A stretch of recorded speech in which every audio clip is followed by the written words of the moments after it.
You're listening to the Empty Nest Empires podcast, episode number 4.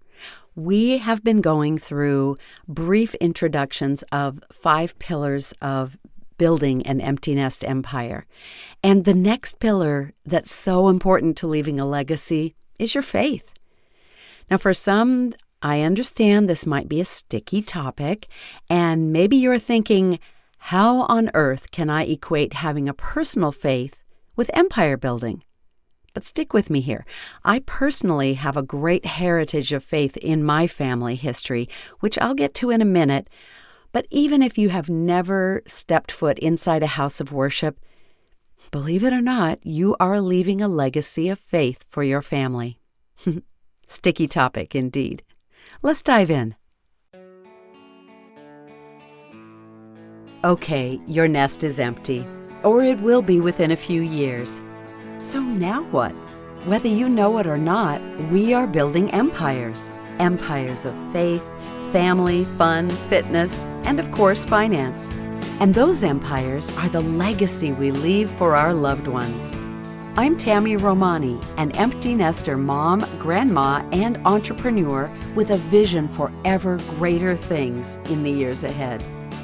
It's never too late, and there is no limit to what we can do. I'm so happy you're here. Now let's get to building. Okay, here's what I believe. I believe that even if you say you are an atheist or agnostic, you are still leaving a faith heritage for others to remember. Now, it will most likely be a no-faith heritage, but it will stick nonetheless. And yes, I do believe that having faith or not is a very personal matter, and everyone is welcome here. But I also have experience with a very personal God who meets you where you are. So yes, I'm a God girl, a Jesus follower, but I have to say, I'm not like the so-called Christians in the political news who give us a very bad name. In my faith world, everyone is welcome. All are accepted for who they are, and everyone is responsible for their own relationship with God. Yes, I want to share with you His goodness and His mercy and His amazingness, but it's not my job to force you into faith. That's God's job. So I am blessed to attend a multi-ethnic, intergenerational church here in Southern California, and it's important to us to do life with those who don't look like us, don't think like us, don't eat like us, don't love like us, and don't vote like us. Now, that doesn't mean I won't talk about God or share my stories of miracles or times when He showed up for me and for others. I believe that sharing our stories encourages others and helps to build that faith empire.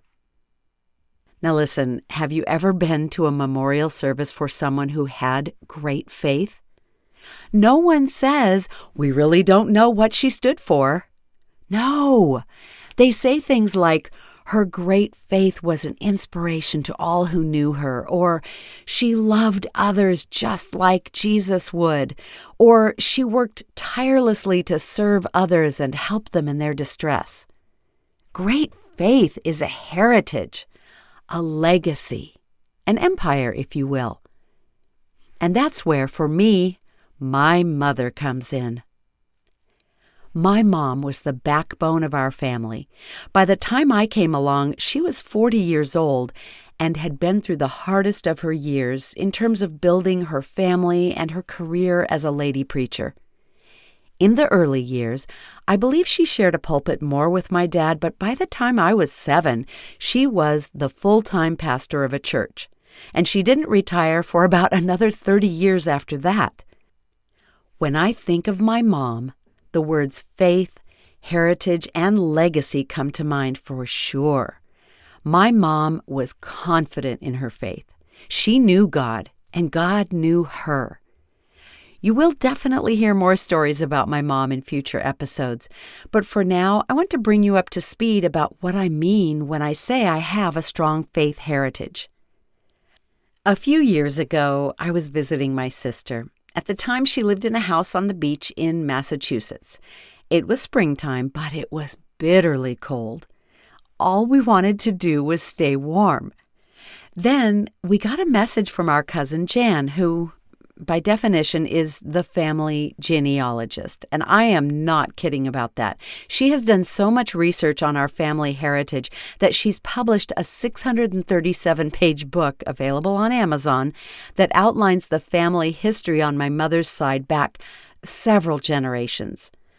It's a big, bold, beautiful, and overwhelming book. But back to my story. Jan's message said, "Oh, you're in Massachusetts together. How wonderful. You will, of course, be going to Nantucket, right?" We had no idea what she was talking about. Our response was, "Why would we do that?" So we decided we better call her and find out what in the world she was up to and what she was talking about. And she said, "Well, your 9th great-grandfather, Tristram Coffin, was one of the first settlers on the island. In fact, his daughter, who is our 8th great-grandmother, was known as a great preacher on the island. Her name was Mary Coffin Starbuck. I'm sure you'll see her name all over Nantucket." So bam, that's all we needed. At about 3 o'clock the very next morning, we left the house for a 3-hour drive to catch the ferry to Nantucket, and we spent the entire day exploring. And you know what? Jan was right. The names Coffin and Starbuck were everywhere, and even some mention of our grandmother in a display inside the Whaling Museum. But let's go back to that part about her being a great preacher and this idea of faith heritage. Mary Coffin Starbuck, who became known as Great Mary of Nantucket and was a woman of great power and influence, was consulted upon all matters of public importance because her judgment was superior and she was universally acknowledged to be a great woman. In fact, she's often compared to Deborah in the Bible's Old Testament. She regularly held church meetings in her home and was instrumental in establishing the Quaker faith in that region. Now, 7 generations lie between Great Mary and my mother. And while I'm not really sure how many other men and women of great faith are among them, that heritage definitely stood the test of time. And I do know that the similarities between Mary and my mom are many. There was definitely a heritage there, a lineage of purpose with an intentional faith that led to impact for generations. This is the point I'm trying to make, and this is something I now carry with me. And every day I'm asking, how can I carry on that legacy, that heritage, and continue building this empire of faith in my family line? Well, maybe you can't trace back your family history of faith like I can. I couldn't either until a few years ago. Now, I'm astonished at God's faithfulness in calling members of my family into a place of ministry. I've personally not had that type of calling, but the question still remains, how can I carry this on? And maybe you should ask this question too. How can you and I carry on or even begin to establish the foundation of a faith empire in our families that lasts for generation upon generation upon generation? Something to think about for sure. And we will be hearing more stories in the future episodes. Stories of this legacy of faith, how to establish it and how to nurture it. It'll be so good. Well, I think that's all I have for today. We will introduce the final pillar of empire building next time, and that is finance. A big, big topic for sure.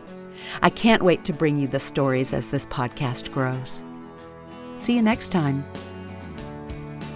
Hey, I know we just met, but I think we should hang out more than just once a week on this podcast.